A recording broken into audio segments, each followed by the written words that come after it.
Si mes calculs sont exacts, lorsque ce petit bolide atteindra 88 miles à l'heure, attends-toi à voir quelque chose qui décoiffe.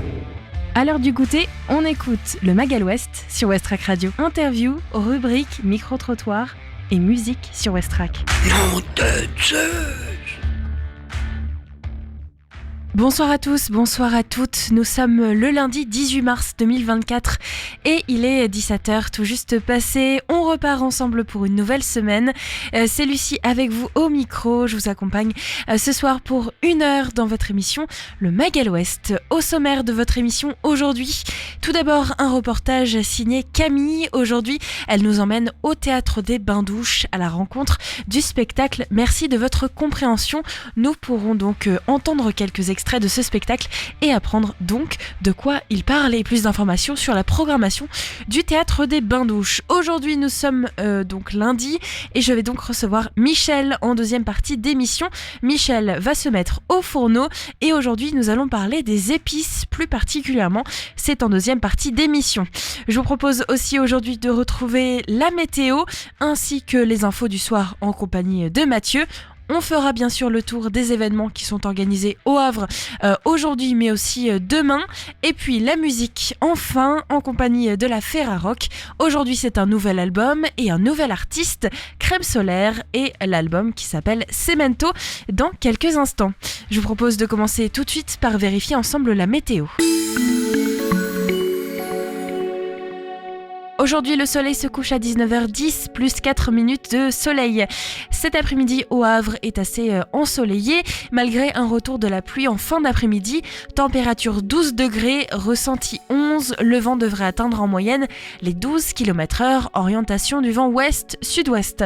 En soirée, il y aura de belles éclaircies. La température va retomber à 12 degrés. Le vent devrait atteindre en moyenne les 5 km/h, tourné vers le nord-ouest. Demain, mardi, le soleil se lèvera à 7h04 et se couchera à 19h12. On va donc gagner 3 minutes de soleil. Demain matin au Havre, le ciel sera légèrement nuageux. Température 9 degrés. Le ressenti au thermomètre sera de 7. La force du vent va osciller aux alentours des 13 km/h, direction sud-sud-ouest. Demain, l'humidité relative de l'air sera de 91%. Demain après-midi au Havre, ce sera un beau ciel sans nuages qui vous attend. Température 13 degrés. Ressenti 12, le vent devrait atteindre en moyenne les 11 km/h direction sud-sud-ouest. Et enfin demain en soirée, le beau temps sera à nouveau de la partie. Température 14 degrés et le vent devrait atteindre en moyenne les 4 km/h direction nord-nord-ouest. Vous êtes à l'écoute du Magal West, les infos locales c'est avec Mathieu. Bonjour à toutes et à tous, les actualités locales de ce lundi 18 mars. Cela fait désormais plusieurs semaines que le personnel de l'EHPAD public du Havre Les Escales se mobilise pour éviter la suppression d'une centaine de postes et la dégradation des conditions de travail. Grève, manifestation, prise de parole au conseil municipal, les salariés ont tenté le tout pour se faire entendre dans l'espoir d'une réponse de l'ARS Normandie. L'ARS s'est enfin prononcée sur l'avenir des escales jeudi dernier dans un communiqué. Selon Sandrine Gérard, secrétaire générale adjointe CGT, il s'agirait de mettre fin aux 126 CDD et de suspendre 43 postes vacants, ainsi que mettre un terme au détachement de 25 personnes du groupe hospitalier du Havre. Une information que n'a pas démenti l'ARS, mais pas confirmée non plus. Dans un communiqué de presse, elle indique vouloir agir sur les dépenses de personnel afin de se rapprocher des taux d'encadrement moyens constatés au niveau national, tout en assurant la qualité et la sécurité des accompagnements. Cela pourra se traduire progressivement par la fin de certaines mises à disposition d'agents du groupe hospitalier, le non-renouvellement de CDD ou l'effet de l'amélioration de l'organisation. Il convient de souligner que l'effort sera également partagé avec les personnels administratifs, logistiques et techniques. Non loin du Canipark de la forêt de Montjon, on s'affaire derrière les grillages. C'est là que l'association Golf Évasion Mannevillette a construit un golf. Elle a signé un bail amphithéotique de 20 ans en 2019 et a ainsi acquis son 4e terrain de golf après Mannevillette, Montivilliers et la Frenay. Depuis, les adhérents peuvent tâter du club au golf, foot golf et golf swing, mais pas encore au mini-golf. L'association a été ralentie par la météo maussade, peu propice aux travaux, mais aussi par des vols de matériel et le grillage qui a été endommagé endommagés à certains endroits. Les 18 trous du parc sont agrémentés de looping et de bosses. Les bénévoles imaginent aussi planter des haies autour du mini-golf et des arbres. Un terrain évolutif selon les retours des golfeurs de tout niveau et que les bénévoles ont hâte d'essayer car aucun test n'a encore été effectué. Touchée par un incendie en septembre dernier, la brasserie Bistrot Parisien a rouvert ses portes jeudi 14 mars, place de l'hôtel de ville au Havre. Il est vrai que le temps commençait à se faire long pour les habitués du lieu, fermé depuis le 28 septembre 2023. 5 mois et demi plus tard, les 38 salariés de l'établissement sont fiers d'aborder un nouveau tablier. Tout a été refait en salle comme en cuisine, la décoration mais aussi le bar et la cave à vin. De quoi pour cette institution havraise entamer une seconde vie. Et enfin, le festival de musique, architecture et gastronomie Béton sera de retour en 2024 au Havre, au pied de la Catène de Contenères. Mais pas en août. Comme les années précédentes, les concerts balades autour de l'architecture et de la criée se dérouleront du vendredi 20 au dimanche 22 septembre. Une expérimentation justifie l'organisation du festival. Une équipe qui, elle aussi, a changé. L'agence événementielle parisienne Bon Esprit, à l'initiative du festival havrais depuis 2019, a fermé en novembre 2023. C'est désormais Talent Boutique qui est aux manettes. La société de production de tournées bien connue pour l'organisation du festival Wheel of Green ou l'édition parisienne du Boiler Room World Tour, un présage vers une programmation plus éclectique. La réponse sera connue début avril.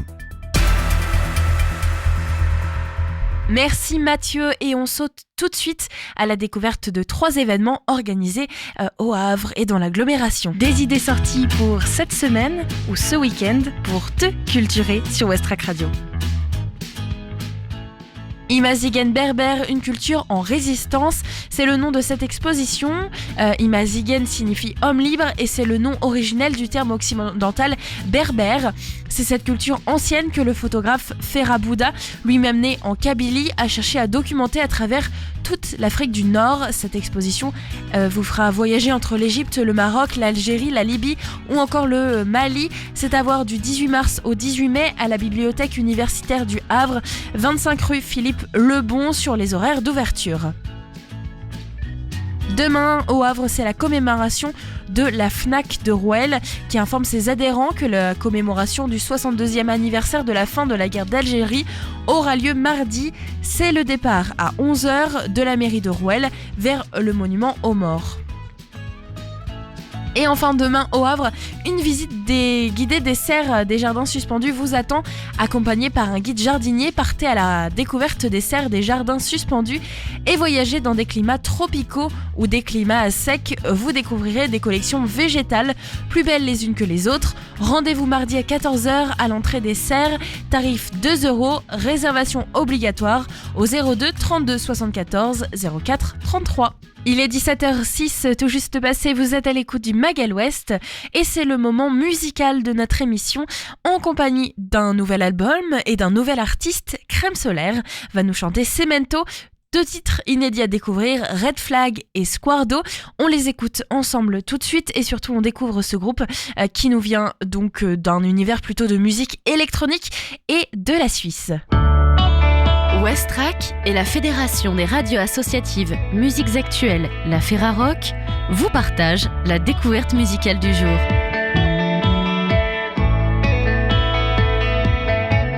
Le groupe Crème Solaire sort un nouvel album qui s'appelle Cemento, sorti le 22 mars 2024 chez Irascible Music. Crème Solaire, un duo électro-punk suisse composé de Rebecca Solari et Pascal Stoll, présente Cemento, leur 3e album. 11 morceaux comme toujours, polyglottes et qui explorent au travers de la métaphore du béton, l'uniformité et l'aliénation de la société ainsi que la relation de l'humain à la nature.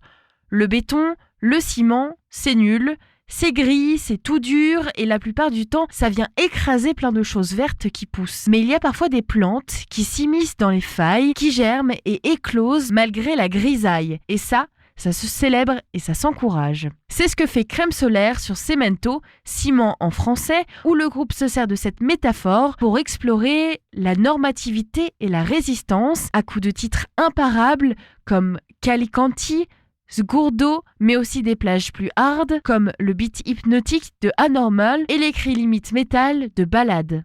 On retrouve aussi des voix planantes comme le superbe Chaos à la clôture de l'album. Yel évoque ainsi des luttes comme les conventions incitant à embrasser la singularité et l'authenticité. Au fil de Cemento, c'est aussi la dualité entre l'identité humaine et la nature qui est mise sous la loupe, évoquant des images diversifiées pour illustrer cette relation complexe ainsi que la possibilité de devenir personnage, de s'extraire de cette réalité.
ton argent.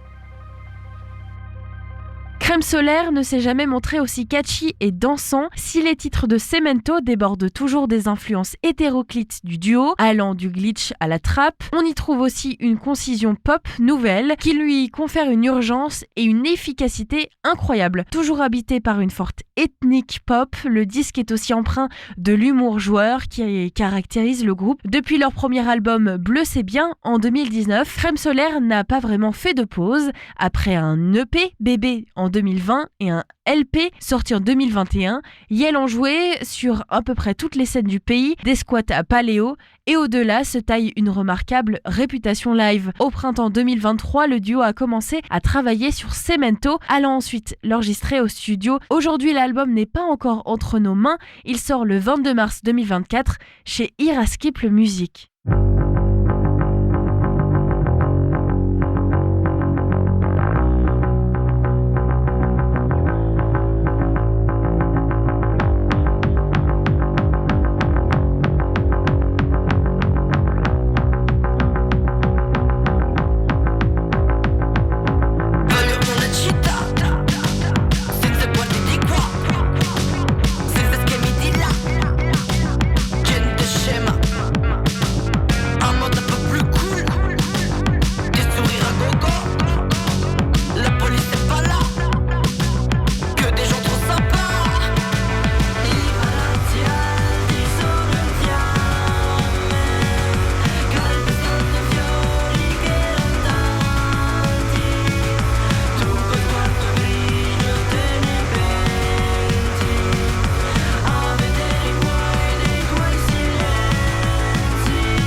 Crème Solaire et son nouvel album Cemento est à retrouver à partir du 22 mars 2024. Si vous souhaitez entendre les titres inédits, vous écoutez Westrack tous les jours, évidemment, et vous pouvez vous rendre sur le site de la ferrarock.org pour pouvoir avoir plus d'informations sur cet album qui sort à la fin de la semaine.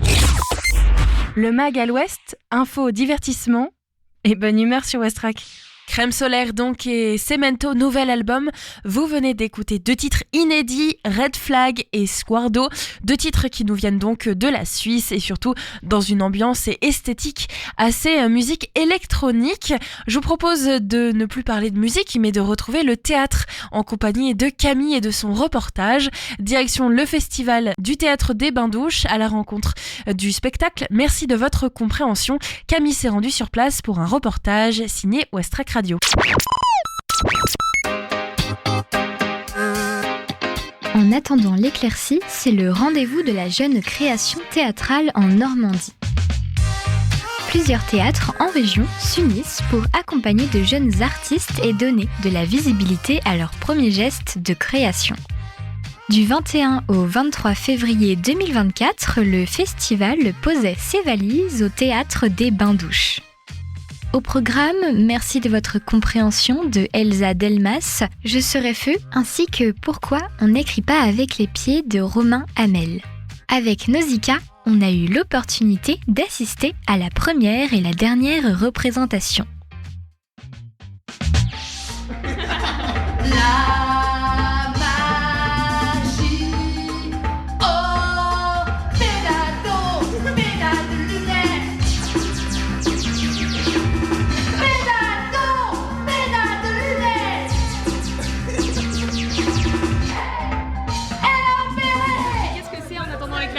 En tant que directeur. En attendant l'éclaircie, c'est un festival qui est né à Caen à la base, ça se passait que à Caen. Et depuis 5 ans, je crois, il se déroule sur plusieurs villes. Le Havre, on était au Havre ce soir, Rouen, Saint-Valery, Lisieux et Caen. C'est un festival autour de la jeune création normande. Donc c'est souvent des premiers objets ou des deuxièmes objets de toute jeune compagnie. Voilà. Et pourquoi c'est important que le Théâtre des Bains-Douches accueille ce festival ? Au Théâtre des Bains-Douches, traditionnellement, on est, je crois, assez proche des jeunes compagnies et c'est hyper important pour nous qu'elles puissent montrer les premières fois, en fait, les premiers spectacles, quand tu sors de l'école, quand tu montes ta première compagnie. On va dire que les institutions sont plus frileuses et on part du principe qu'une compagnie qui peut pas montrer sa première fois, comment elle commence en fait. C'est tout l'objet du festival en fait, c'est de donner l'opportunité à 2 ou 3 compagnies de pouvoir montrer les toutes premières fois en fait. C'est hyper important. Et tu peux nous parler vite fait des 3 spectacles qu'on va pouvoir voir et qu'on a vu d'ailleurs ce soir ? Alors ce soir on a vu, merci de votre compréhension, c'est la première proposition d'Elsa Delmas, c'est une comédienne qu'on aime beaucoup, avec laquelle on travaille sur d'autres spectacles. Après on verra demain Je serai feu, c'est une proposition de Taya Skorova qui est une comédienne qu'on aime beaucoup au Bains-Douches parce qu'on a aussi travaillé avec elle. Autour d'une poétesse russe, je ne vais pas me risquer à prononcer le nom. Et ça, je vais découvrir demain parce que j'ai pratiquement rien vu à part des tout petits bouts de maquette il y a un petit moment. Donc on va découvrir ça ensemble demain. Et c'est aussi ce que j'aime dans le festival, c'est qu'on est à égalité avec les spectateurs. Bien souvent, on a vu un bout de maquette, mais là, on va voir le résultat terminé. Et vendredi, on pourra voir Pourquoi on n'écrit pas avec les pieds. Première proposition de Romain Hamel, qui a une longue histoire au Théâtre des Bains-Douches parce que on l'a eu à l'école. On travaille avec lui, on le suit depuis longtemps et là je crois qu'il a écrit la pièce et je crois que c'est la première fois qu'il propose une pièce qu'il a mise en scène et écrite également, qui aborde la singularité des autistes. Voilà, c'est les 3 propositions de cette année. Mais c'était trop cool! C'était ultra marrant, la meuf est trop forte. Du coup c'était l'histoire de quelqu'un qui travaille au parc Astérix en tant qu'araignée et c'était vraiment beaucoup renseigné sur son rôle d'araignée et c'était vraiment bien mis dedans hein, quoi. Elle avait bien bossé. Franchement ça sort de l'ordinaire, je trouve que le caractère à la femme, on les distinguait pas trop, que ce soit araignée, que ce soit femme, elle a réussi à rentrer dans les 2 personnages, voilà. Alors c'est un spectacle très facile à appréhender parce qu'en vrai je trouve qu'il y a plusieurs grilles de lecture, on peut l'interpréter un peu comme on veut et moi j'ai vraiment vu la femme qui essayait de s'intégrer dans un milieu pas forcément facile, en plus en tant que comédienne, tout le côté araignée, parc Astérix, ça rajoute quand même une grosse pointe de comédie. On passe un très bon moment, 1 heure, et puis c'est plutôt touchant au final, donc allez voir ce spectacle finalement. Ce spectacle est trop bien, en fait elle nous fait passer un peu par plein de trucs. Moi j'adore Elsa, elle a une énergie qui est hyper communicative, elle a un humour aussi qui me parle et c'est à la fois très communicatif dans l'énergie et positif et trop bonnes vibes et en même temps t'as des moments où vraiment elle se livre et il y a un truc de fragilité aussi et d'ouverture un petit peu pour nos chers auditeurs. Il y a un moment où elle sort de son costume un petit peu et t'as l'impression qu'elle est en train de suffoquer quoi et en fait par rapport à toutes les blagues qu'elle va pouvoir faire avant, ça rend le truc encore plus sérieux et encore plus intéressant et j'ai trouvé ça vraiment chouette voilà. Et mon papa a dit que c'était super aussi, il vient de partir mais je transmets, il m'a dit de le dire à Elsa donc je transmets pour vos auditeurs. Mon papa a beaucoup apprécié cette pièce. Merci.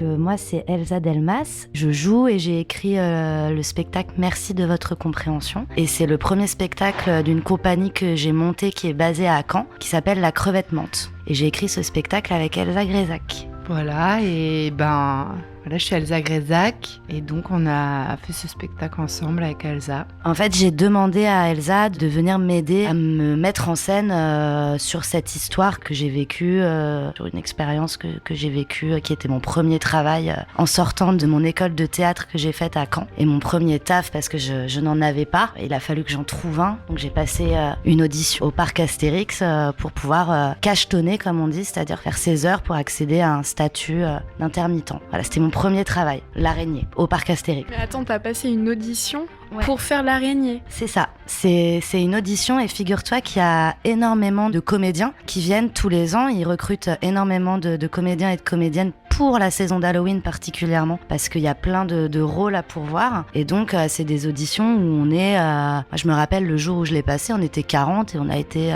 moins de 10 à être retenus, quoi. Donc, il y a aussi beaucoup de gens qui sont pas pris, quoi. Aussi, faut s'imaginer qu'il y a beaucoup de gens qui ont besoin, qui cherchent à faire leurs heures.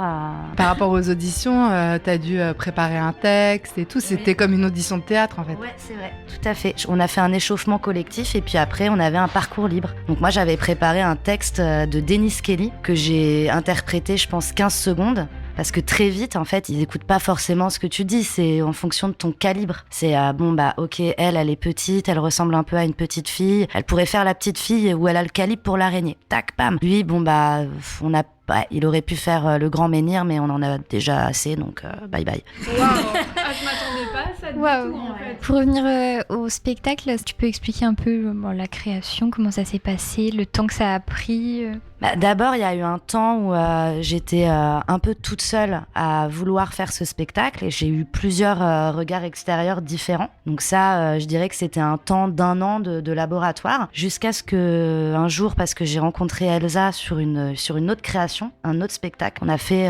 ensemble. J'ai proposé à Elsa de venir regarder mon travail et il y a vraiment une rencontre qui s'est faite et je partais dans plein de directions. Et notamment celle de l'araignée, mais il se trouve que c'était pas au moment où je propose à Elsa de venir me voir la direction principale. Et quand Elsa elle est arrivée, elle a dit on fait l'araignée. Demain, c'est l'araignée. Et depuis, voilà, on s'est mis à écrire ce spectacle ensemble. J'ai proposé à Elsa d'être la seule co-auteure avec moi. On est resté sur l'araignée. Ça nous a pris 1 année aussi. Pas tous les jours, des différentes résidences à différents moments de l'année. Mais du coup, voilà, ça a pris 2 ans et le spectacle, on l'a créé en novembre dernier. Et comment on construit exactement un travail et un spectacle sur un témoignage et une expérience que l'on a vécue? Ça, je dirais que ça m'a pris du temps. Que du coup, ces 2 années de création, elles ont aussi servi à ça, en fait, à prendre de la distance sur sa propre histoire et à trouver le regard juste. Qu'est-ce qui va être intéressant pour un public? Elsa, en fait, quand elle est arrivée dans la création, le fait qu'elle ait de fait une distance par rapport à mon histoire, elle a réussi à capter, elle, tout de suite, qu'est-ce qui allait être intéressant, l'universalité de moi ce que je commençais à chercher. Donc je dirais que c'est une question de temps et que c'est aussi une question d'angle et de parfois un regard qui permet de trouver cet angle juste et voilà. Est-ce que c'est dur d'avoir l'intermittence? C'est pour ça que je dirais que oui, c'est pas évident quand on est un jeune ou une jeune comédienne, qu'on sort d'école et qu'on cherche à se professionnaliser. Oui, c'est pas évident. Ouais, voilà, parce que c'est pas, tu vois, le parc Astérix, c'était pas un choix, quoi. C'était quelque chose que j'ai fait pour essayer d'avoir une situation stable et en était plein comme ça, quoi. Il y a pas que le parc Astérix, quoi. Il y a tous les petits boulots de figuration. Enfin, il y a plein de choses, quoi. Donc ouais, c'est pas évident de faire sa place dans ce milieu, quoi. C'est vrai. Mais il faut pas ne pas le faire non plus. Il faut résister. Youpi youpla. Enfin, le spectacle, il parle aussi de ça, quoi, que on peut, transformer les choses et y croire. Et que parfois, il y a des belles choses aussi qui se passent. Mais ça prend du temps. Et il faut pas avoir peur, je dirais, d'être dans ce no man's land pendant un moment. Mais c'est dur parfois quand on est dedans de pas prendre trop peur, de pas fuir en fait. Mais quand on a vraiment envie de le faire, je pense qu'on l'affronte et ça vaut le coup. Merci pour ce conseil de Tati. Je lâche l'antenne. Mais peut-être juste nous dire où est-ce qu'on peut te retrouver encore avec ce spectacle et quels sont tes futurs projets si tu vois un petit peu des futurs? Eh ben, ce spectacle, il va jouer encore pour le festival En attendant l'éclaircie, le 22 février à la Chapelle Saint-Louis à Rouen. Il y a aussi à Lisieux, au Théâtre de Lisieux, le 23 février. À Caen, le 29 février à la Cité Théâtre. C'est pas fini. Le 9 avril, au festival Mythos à Rennes. On fera aussi le festival Avif, qui est organisé par le Préau à Vire, qui est un festival dédié aux adolescents. Donc c'est beaucoup des adolescents qui sont invités à venir voir les spectacles de ce festival et ça dure une semaine. Et ça, ce sera en mai à Vire. Et oui, j'espère faire d'autres spectacles avec Elsa et pour la compagnie la Crevette Menthe. À suivre.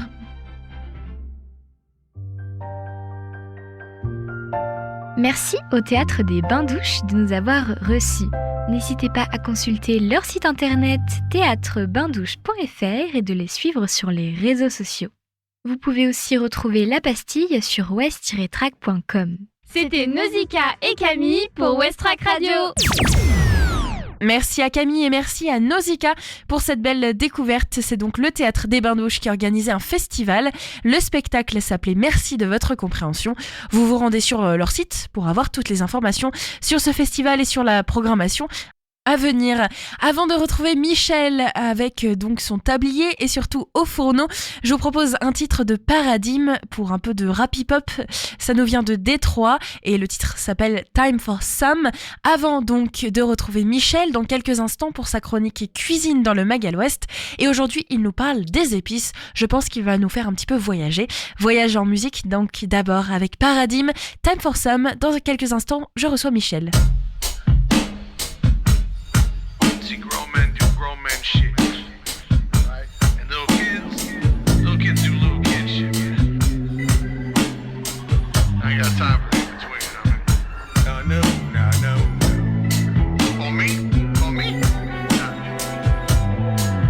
The first jerk to be murking the verse up in your mirrors over some honey glazed sea bass. Jameson in the glass, Honolulu blue ski mask. I'm good where they speak math, and I'm good where they keep max, and I'm good where they eat crab legs and speak a steep tax brackets. Good with the street cats and good with the elite class. So therefore, man, my family's always good where they sleep at. You cheesing in that E-class, I breeze past in the flat back, scat pack with the seat back, bumping Opus 9 and B flat, or maybe some cool G-rap. Cause on the real, man, I'm trying to bring grease back. I was relaxing, I got clean from rap. You witnessing my relapse. You talked all of that shit, never thinking that I'd be back.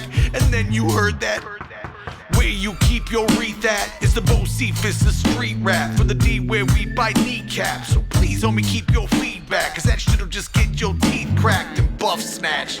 You ain't about this heat, take a knee and a touchback. You rhyme like you bump Puffy in a mud mask. I rhyme like I play rugby with a blunt in the back. I'm making my way through the grind, being kind, no. I got here from speaking my mind, bro. Now I'm just the kind to recline and let wine flow.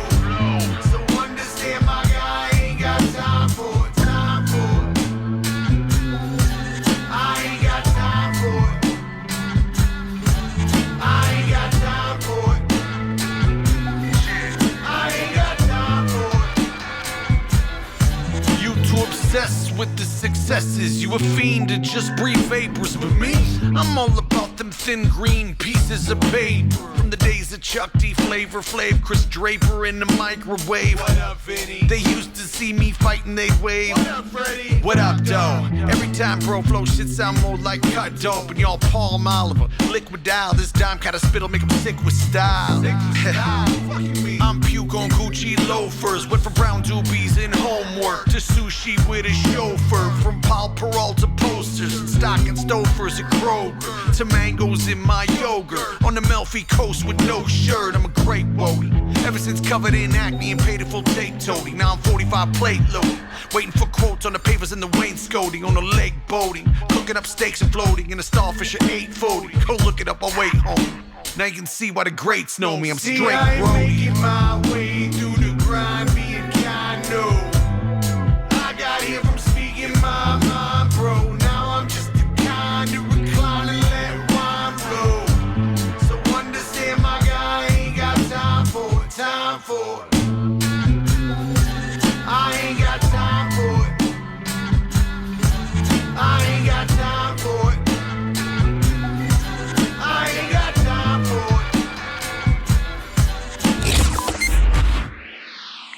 est 17h34 sur West Track Radio. Vous êtes toujours à l'écoute de votre Magal West. Et comme nous sommes lundi et que nous entamons ensemble une nouvelle semaine, j'accueille bien sûr Michel.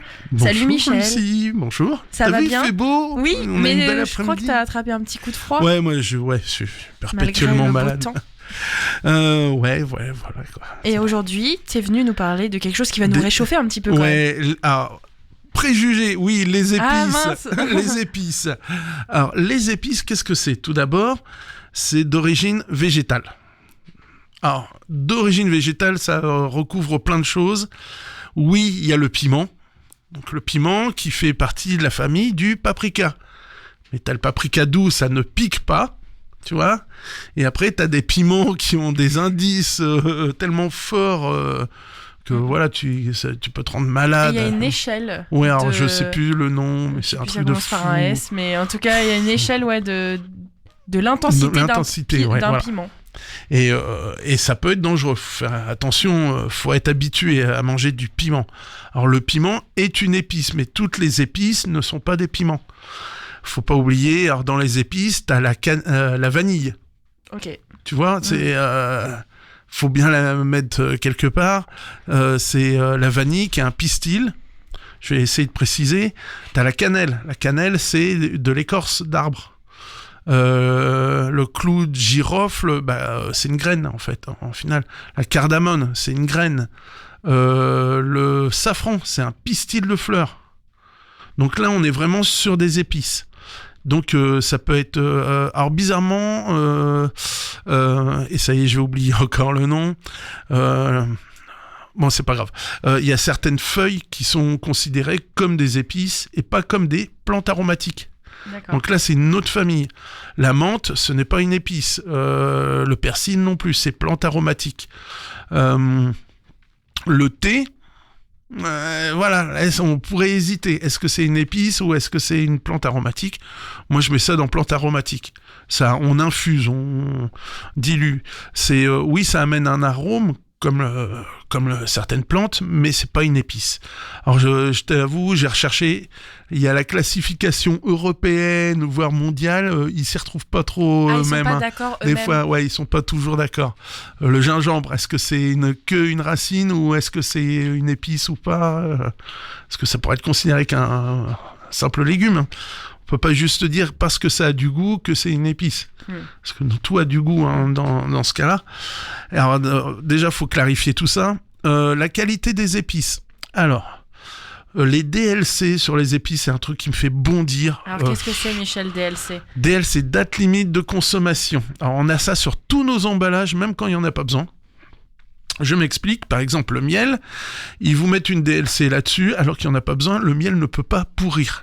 Okay. C'est même un antibactérien, enfin voilà, c'est donc c'est idiot de mettre une DLC sur le miel, comme de mettre une DLC sur le sel. Ça ne peut pas pourrir, c'est impossible. Donc et les épices, souvent c'est des produits secs. Donc pareil, c'est pas supposé. Ça va perdre en puissance. Donc faut en mettre plus. Avec le temps, ça va perdre en puissance, donc faut en mettre plus pour retrouver le niveau, la puissance du goût que l'on veut. Donc ça, on augmente la quantité. Et dans ce cas-là, faudrait parler plutôt de DLUO, ce qu'on ne voit plus. C'était la date limite d'utilisation optimum. Ce qui ne veut pas dire qu'on ne peut pas l'utiliser après, c'est juste dire, voilà, jusqu'à telle date, c'est le top, c'est génial. Après, ça marche encore, mais c'est moins bien. En gros, c'est ça. Alors, avant, on avait les DLC et DLUO. Je pense que c'était pour simplifier au niveau administratif et que les gens comprennent plus facilement. Finalement, moi, je trouve que ça fout le bordel parce que je vois des gens jeter des épices, alors qu'en fait, non, c'est dépassé, t'en fous, quoi. Tu regardes si c'est pas coagulé à l'intérieur, enfin, si c'est bon, on peut l'utiliser, quoi. Surtout que je donne un ordre de prix, il y a certaines épices qui coûtent très très cher. Alors, la plus chère, le safran. On est de l'ordre de 10 000 à 20 000 euros le kilo. Non, heureusement, on utilise très très peu. Là-dessus, y a du trafic, donc faut pas se planter. Pour pas se planter, faut mieux payer un peu plus cher, acheter du pistil. Parce qu'au moins le pistil, on peut l'identifier facilement. Et on est sûr qu'il sera pas mélangé avec autre chose. Il y a un vrai marché du safran, il y a un peu de la contrefaçon. Mais il y a même des semi-contrefaçons. On a le ridor. Le ridor, c'est un mélange d'épices. c'est une marque. Alors il y a le Spiegel, faut en citer d'autres, je sais bien. J'en ai pas trois, je suis désolé, j'en connais que deux. Spiegel ou Reader, qui sont des mélanges pour la paella normalement, donc ça remplace le safran. Alors il y a quand même du safran à l'intérieur. T'en as 0,5%, enfin une connerie comme ça. Mais c'est un mélange d'épices, c'est pas que du safran. Safran, c'est rouge, enfin voilà. Quand vous allez si vous achetez du safran, on va en citer une troisième marque, Ducros, c'est des toutes petites dosettes, et on vous dit 2 € et il y a quoi ? Il y a un demi-gramme. Ouais. C'est vraiment hors de prix. La vanille, c'est pareil, ça coûte cher. Je crois que on est autour entre 2 et 4 € le brin de vanille. Faut savoir que sur place, alors par exemple Martinique, Guadeloupe, Madagascar, pour 25 €, on a quasiment une botte de vanille. Une botte de vanille, c'est 25 brins. Alors même à 50 €, c'est pas cher, quoi. Si on peut le faire revenir au pays, vaut mieux acheter de la vanille fraîche là-bas que les bâtons de réglisse tout dégueulasses dans les éprouvettes là, qui sont moches. Enfin voilà, c'est plus agréable quand c'est moelleux, qu'il y a de la graine, des vrais arômes, parce que le terroir joue beaucoup sur la vanille. Enfin voilà, l'éclate elle est là. Sur la qualité des produits, par exemple la vanille, pour la conserver, il faut la congeler. C'est le meilleur moyen, elle reste moelleuse. Sinon, elle va sécher, ça va être vraiment pas top. Quoi dire, le poivre, c'est pareil. Les gens sont. Alors il y a eu des scandales sur les épices, certaines grandes marques, et là je ne citerai aucune marque, où il y avait autre chose que t'acheter du poivre et il y avait 20-30% de sciure de bois. Mélangé, voilà. Pour ça qu'on conseille aller sur le grain, un bon moulin, voilà. Le moudre, en plus, quand on le moud soi-même, par exemple du poivre, on va avoir plus de saveur. Le poivre va se conserver mieux que si on l'achète moulu. Donc sur le poivre, si on veut pas se faire avoir, autant l'acheter. Alors ça a été rectifié, il n'y a plus de scandale sur ces grandes marques qui se sont fait taper sur les doigts. Ils sont même, certains sont repassés devant tout le monde au niveau de la qualité. Comme quoi un petit rappel à l'ordre, ça fait du bien. Oui, les produits, les acheter vraiment le plus possible en frais. On a de la chance au Havre, on va leur faire... Il y a Épices du Monde qui travaille très bien. Il n'y a pas très longtemps, on parlait des épiceries asiatiques au Havre. Pareil, ils ont très très bons produits. Allez sur les étals des marchés, c'est toujours pareil. Le samedi matin, marché du Havre, près de l'université. Là, il y a beaucoup de produits qui viennent d'autres régions du monde. Et là, c'est sympa, on trouve vraiment des trucs vraiment sympas pour agrémenter ces plats. Quand vous voyagez, c'est bien les distilleries, c'est bien mais allez voir aussi les épices. Voilà, comme je disais, rien qu'une vanillerie, oui, c'est comme ça. Allez voir la production de vanille, c'est fantastique, quoi. C'est eux-mêmes qui reproduisent les fleurs. Enfin voilà, il n'y a pas d'abeilles, il n'y a pas tout un truc. Et quand il y a des abeilles, c'est encore mieux. On a du miel de vanillé.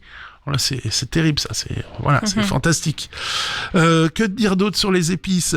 Les mélanges. Alors parce qu'il y a des grands mélanges très connus. Le curry. Alors il y a le vert, le rouge. Généralement le top c'est en pâte parce que c'est frais. Il y a cette fraîcheur. Alors curry ou masala, ce qu'on appelle, c'est un mélange de feuilles de laurier, cannelle, clou de girofle, cumin, moutarde noire, mélange garam masala, cardamone, piment. Il y a même des noms que je connais pas, assez fétides, etc., curcuma. Alors après, ça va changer. Il va y avoir le curry madras, le curry masala. Selon la région d'Inde où on est, les noms changent. Pour les plus connus, toujours le chili. Alors on dit toujours chili con carne. Chili, c'est un mélange de piments à la base, mexicain. Mais dedans, il y a aussi de la coriandre, du cumin, de l'origan, de l'ail, des clous de girofle, du poivre. Alors, j'avoue, j'ai la liste devant les yeux, tellement que c'est compliqué, les mélanges d'épices. Mais je pensais que c'était important. Et alors là, on est dans les cools. Je continue sur les cools. Il y a le 5 épices qu'on utilise souvent sur le foie gras au moment des fêtes. Alors 5 épices, c'est chinois. Et c'est anis étoilé, poivre de Sichuan, cannelle, clou de girofle et graines de fenouil. D'accord. Donc tu vois, il y a de la graine, il y a vraiment un peu... Il y a de la fleur. Et alors le pire de tous, le mélange ultime, c'est le ras el hanout qu'on met dans notre couscous. Hein. D'accord. Alors là, je vais pas les citer parce que ça va de 50 à 100 épices différentes dedans. Il y a même des trucs qui sont pas très top, quoi, qui sont pas très alimentaires. Mais c'est un incontournable. Les épices, alors tout le monde bloque toujours sur les plats salés. J'ai des desserts, j'ai des recettes de desserts. Ouais, il y a des trucs fabuleux à faire avec les épices sur les desserts. Un truc que je fais, moi, de temps en temps, c'est des crèmes brûlées au safran. En sucré, voilà, sur un menu un petit peu indien. Faire une petite crème brûlée safran ou curry à la fin du repas, ça passe très très bien. Les épices, le ras el hanout, on en parlait dans une salade de fruits. On arrive au printemps, il va y avoir et surtout l'été, une bonne pincée de ras el hanout dans la salade de fruits. Et là, tout de suite, ça peps en bouche. C'est des trucs assez cool. Les épices, faire attention aux allergies. Et je pense que maintenant, mais ouais, regardez bien la composition, si c'est des mélanges. Demandez aux restaurateurs, hein, surtout sur les cuisines un peu orientales, asiatiques, d'Amérique du Sud. Africaine, moins. C'est beaucoup plus simple au niveau des épices. Mais si c'est une cuisine un peu élaborée, complexe, celle que je citais juste avant, parce qu'il y a beaucoup d'ingrédients, faire hyper gaffe aux allergènes, la réglisse, il y a des choses comme ça, l'anis, parce qu'on parle souvent d'anis étoilé. Alors, il y en a une qui est comestible, l'autre non, donc voilà, faut pas se planter, faut pas se faire avoir. Et dans les recettes, c'est l'éclate. Genre un petit poulet tikka masala, c'est le grand classique. D'abord, faut préparer bien ces ingrédients dès le départ. Et on va prendre des blancs de poulet, du yaourt, du lait de coco, oignon, ail, cumin, curcuma, garam masala. C'est un mélange qu'on achète tout fait. Du gingembre. Alors, gingembre pour l'éplucher, c'est toujours le truc galère. Prenez une cuillère à soupe et vous grattez avec la cuillère à soupe, comme quand on écaille un poisson. Okay. Ça s'épluche hyper facile. Du concentré de tomate, de la tomate fraîche, jus de citron vert et bien sûr un peu d'huile pour les cuissons. D'abord, on va commencer par couper le poulet en petits morceaux, on va le mettre dans un saladier et on va le saupoudrer avec le cumin, curcuma, le masala, on va y ajouter le gingembre pelé. Moi, je l'écrase. Après, on peut le couper en petits dés ou râper comme vous voulez. Le jus de citron. Moi, je rajoute un petit peu d'huile. On mélange bien, on laisse macérer. Une demi-heure, 1 heure, histoire que ça marine un peu. Ensuite, on fait chauffer de l'huile dans une grande poêle. On fait suer l'oignon. Ensuite, on y rajoute les morceaux de poulet qu'on fait bien dorer. Ensuite, on rajoute l'ail. Alors, pourquoi l'ail après ? Parce que sinon, il brûle. Et c'est amer et c'est pas bon. Ensuite, on rajoute le yaourt, le lait de coco, le concentré de tomate et la tomate coupée en morceaux. Et l'idéal à la fin, c'est un petit peu de coriandre parsemé dessus. Ça réchauffe, tu vois. Là, il va y avoir du piquant. C'est le truc assez sympa. Mais ça adoucit le yaourt, le coco. Voilà, le lait de coco. On en a parlé sur la cuisine asiatique. On disait en Malaisie ou en Thaïlande, c'est des cuisines très piquantes. Mais de l'autre côté, il y a beaucoup de sucre aussi. Donc c'est toujours du lait de coco, de la mangue, de la papaye, voilà, pour casser aussi. Sans citer de marque, mais au Mexique, on boit beaucoup de cola. Il y en a plusieurs marques, hein. Donc je dis que cola, du soda, voilà, du cola. Cola, c'est pas une marque, c'est une plante. Hein. Donc ils boivent beaucoup de cola parce qu'ils mangent très pimenté. Ouais. En Inde, on boit du lassi, c'est le yaourt fermenté. Ça yaourt milkshake au yaourt. Pareil, c'est parce qu'on mange hyper pimenté, donc il faut un contre-feu. Voilà. Comme en Indonésie, ils mangent beaucoup de riz. Oui, mais l'occidental, ce couillon, il va manger un chili con carne avec un litre de rouge et il va pas être bien, le bonhomme. non, mais voilà, faut avoir la balance. Voilà, faut boire. Moi, je bois souvent du thé quand je mange pimenté, asiatique. Alors, je on bois du dit thé, que quoi. quand on vient de manger quelque chose qui est assez épicé ou pimenté, ça dépend, et qu'on a la bouche qui chauffe, soit il faut boire du lait plutôt que de l'eau. Est-ce que ça marche? Alors, oui et non, mais en cas de problème de brûlure d'œsophage, oui, ça va t'aider. Ça va faire beaucoup de bien, le lait. Ok. Voilà, c'est ça, Si t'as pour calmer la brûlure le chimique. feu dans la bouche, au Mais moins en un fait, peu de lait. ouais, t'as un acide, un basique, et l'un annule l'autre. Ok. C'est pour ça marche pareil en cuisine. Quand on lave, on frotte, on utilise souvent des produits à base de soude. Quand ça pique un peu trop les mains, que c'est passé à travers les gants, par exemple, on met du vinaigre dessus et on arrête la brûlure chimique. Les petits conseils santé de mais Michel. voilà, mais non, mais cuisine, on a des trucs et astuces. bien, ouais, Tu te c'est- brûles 7 minutes sous l'eau, voire 20 minutes s'il faut. Et pas de beurre. Pas de Ça, beurre, ça mais non, marche ça pas. sert à rien le beurre. Non, ça beaucoup marche faire. pas du Non, tout. non, non, non. C'est du la tout. recette un peu de grand-mère, Non. tu sais. Bah, après, ouais, à la rigueur, il y a un corps Non, gras, ça marche pas. après, c'est un produit à base d'eau, c'est bien, C'est mieux. c'est pour réhydrater surtout, ouais. Mais la vaseline, ouais, vraiment un truc pharmacie, là, je préfère, ouais. Ah non, le beurre, ça marche pas. Non, le beurre, non, c'est alimentaire, tu vas choper des bactéries. On sait jamais. Petite recette, ouais, on va revenir un peu en Normandie. Une petite cassolette de noix de Saint-Jacques et safran. Parce qu'on y a encore droit, on est en mars. Ouais, avril, ça va s'arrêter. Donc, profitez des dernières Saint-Jacques. Dans un bol, on va mélanger un bouillon de crustacés avec des pistils de safran. Donc là, on est sur une infusion pour donner le goût de safran. En fait, on infuse. Parce que mettre le pistil de safran directement sur un aliment, généralement, on va le brûler et on n'aura pas la saveur. Dans une casserole, on va faire chauffer du beurre salé, parce que sinon je vais me faire taper sur les doigts par les Bretons. Une fois que ça crépite, on va fariner 1 ou 2 fois nos noix de Saint-Jacques pour les poêler. Alors ça, c'est pour donner vraiment une belle couleur et qu'elles se tiennent bien. Ensuite, on va y ajouter petit à petit notre bouillon. Vers la fin de cuisson, quand nos Saint-Jacques, donc du coup, elles sont poêlées et un peu cuites au bouillon safrané, vous pouvez rajouter un petit peu de crème pour avoir une petite sauce homogène. Moi, ce que j'aime bien dans ce genre de recette, ce que je rajoute souvent, c'est petites carottes. Parce que la carotte, le safran, il y a un petit mix sympa. Ça ramène en plus une petite pointe sucrée. Et en décoration, un petit pistil de safran. Parce que les gens croquaient dans le vrai safran, ça pète en bouche, ça prépare la bouche. Enfin voilà, petit truc assez sympathique. Celle-là de recette, je la passe parce que c'est à peu près la même chose. On peut faire, si on n'a pas de Saint-Jacques, avec de la pétoncle et du saumon, on se fait la même préparation. On adapte. Je suis resté sur la Saint-Jacques parce qu'on arrive vers la fin. Petite Saint-Jacques avec une crème à la graine d'anis. C'est le truc je parle pas d'anisé alcoolisé. Je parle vraiment de la vraie graine d'anis. Alors là, on va d'abord... Alors, je vais vous donner les ingrédients. Du riz, ça c'est pour notre garniture. On va avoir besoin de fenouil, de graines d'anis. Alors, blanche ou verte, moi j'ai une préférence pour la verte sur ce genre de recette.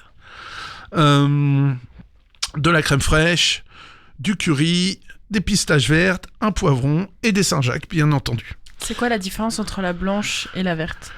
Alors déjà, la maturité de la graine. La verte, tu vas avoir quelque chose d'un petit peu plus fruité. Et sur la blanche, tu vas avoir peut-être un piquant sur la langue que tu n'auras pas sur la verte. Voilà, c'est juste ça. C'est beaucoup plus doux la verte. Après, il y a d'autres trucs. Il y a de l'orgeat, il y a plein de trucs similaires. En plus, le fenouil, on est déjà sur quelque chose d'anisé. C'est pour ça que j'aime bien cette recette-là. En fait, j'ai été rechercher des recettes que je connaissais déjà. On va préparer d'abord notre fenouil. On enlève les premières feuilles, on le lave bien, on le tranche en lamelles. Le poivron, pareil. On va ensuite faire revenir dans une grande poêle à feu doux notre fenouil et notre poivron. On va faire bouillir de l'eau sans la saler pour y cuire notre riz. On fait un riz à l'eau, ce qu'on appelle un riz créole quand on cuit à l'eau. Ensuite, d'un autre côté, dans une autre poêle, on va poêler nos Saint-Jacques pour avoir cette petite collerette. Là, vous allez avoir un petit jus. Vous allez y rajouter vos graines d'anis, vos pistaches et la crème fraîche directement. On laisse revenir 1 ou 2 minutes. Là, on rajoute Pardon. On y rajoute notre fenouil et notre poivron. Alors le poivron, il va donner un petit côté sucré. Et notre curry derrière qui va donner le côté exotique sur les noix de Saint-Jacques. Et ça, j'adore. Alors moi, ce que je fais souvent, je dresse le Saint-Jacques avec un tout petit peu de sauce, je mets mon riz et je mets plein de sauce sur le riz pour profiter, pour me gaver, quoi. C'est pas bien, hein. Et là, je vois que t'as des desserts, donc on est un peu plus sur le côté gourmandise. Et toi, Michel, justement, le sucré, ça te connaît. Moi, c'est le sucre. Même si, bon, il faut pas en abuser. Oh, trop tard pour ma pomme, c'est foutu. Toujours le safran, mais en dessert. Un parfait glacé au miel et au safran. Voilà le truc. Alors, j'aime bien parce qu'il n'y a pas beaucoup d'ingrédients. 3 jaunes d'œufs, 30 centilitres de crème liquide, 180 g de miel, une demi-cuillère à soupe de pistil de safran. Et alors là, l'éclate, on fait tremper le safran dans la crème qu'on a tiédie. Donc pareil, là, on refait une infusion pour que la crème prenne le goût de safran. Dans un saladier, on va fouetter les jaunes avec le miel. Alors jusqu'à temps que ça mousse. Donc faites-le au batteur, hein. Il n'y a pas d'autre solution. Ensuite, on va y ajouter notre crème infusée au safran. On fouette jusqu'à temps que la crème soit très froide et en chantilly. Donc on part de quelque chose de tiède, donc il faut que ça refroidisse. Pour tricher, vous mettez votre saladier dans un autre saladier avec de la glace. Comme ça, vous allez refroidir plus vite et votre crème sera plus ferme. Ensuite, on verse notre préparation dans des petits moules individuels. Alors, moi, j'aime bien, je mets du papier cuisson. Comme on va aller au congélateur, c'est beaucoup plus facile pour démouler. Là, dans la recette, ils disent 4 heures au congélateur. Faites-le la veille. Voilà, bien ferme. Et faut les sortir au moins 20-30 minutes avant de servir. Histoire que ça reprenne un peu en température ambiante. Vous les mettez au frigo, hein, voilà, on passe de moins 20 à 4 degrés, à 2 degrés, c'est bien. Et vous démoulez. Déco là-dessus. Moi, je mettrai pas de miel parce qu'on en a déjà, donc ça risque d'être trop sucré. Des petites amandes grillées pour rappeler un peu le nougat, tu vois, miel, nougat. Une dernière, je peux ? On termine, ouais. Allez, on termine. Pavlova. Tu l'as, c'est là ? Ok, ouais. Alors, la grosse meringue, une crème fouettée, poire, cardamone. Alors, cardamone, c'est une petite graine blanche qui a ce petit goût de citronné. Ou par exemple, très citronné, moi j'aime beaucoup. Il va vous falloir de la mascarpone aussi. Alors, pour la meringue, 250 g de sucre, 4 blancs. Alors, moi j'aime bien peser, mais bon, là il n'y a pas... une pincée de sel, ça c'est pour serrer nos blancs. Alors moi ce que je fais, j'ai des proportions de fou à chaque fois. 850 g de sucre, je mets... Bon, on laisse tomber, on va garder ces proportions-là. 4 blancs, ouais, mais 4 blancs, c'est des petits œufs, c'est des gros œufs, c'est pour ça que je suis perdu quand... Moi, j'aime bien quand c'est grammé. 4 blancs, on va dire 4 fois... Ouais, on est à 200 g de blanc. Moi, j'aurais fait moitié-moitié directement. Alors, je vais pas vous faire ce qu'il y a décrit là où il faut un thermomètre, machin, faut attendre. Ah oui, c'est chiant, c'est compliqué. Je vais vous faire la recette super sympa. On va dire 250 g de sucre, 250 g de blanc. Vous mettez vos 250 g de sucre dans un batteur avec 250 g de blanc d'œuf. Pouf, pouf, je recommence avec 50 g de sucre. Vous les montez comme des blancs en neige. Quand c'est bien monté, que ça commence à bien se raffermir, là, vous rajoutez les 200 g de sucre restants. Si vous voulez pas foirer la recette, prenez du sucre glace. Comme ça, ça va bien s'incorporer. En fait, on va utiliser la réaction chimique pour cuire les blancs d'œufs. Tout simplement. Ça suffira et ça tient. Ensuite, sur une plaque, feuille de cuisson. Là, vous... à la poche. Alors là, il faut la poche de pâtissier.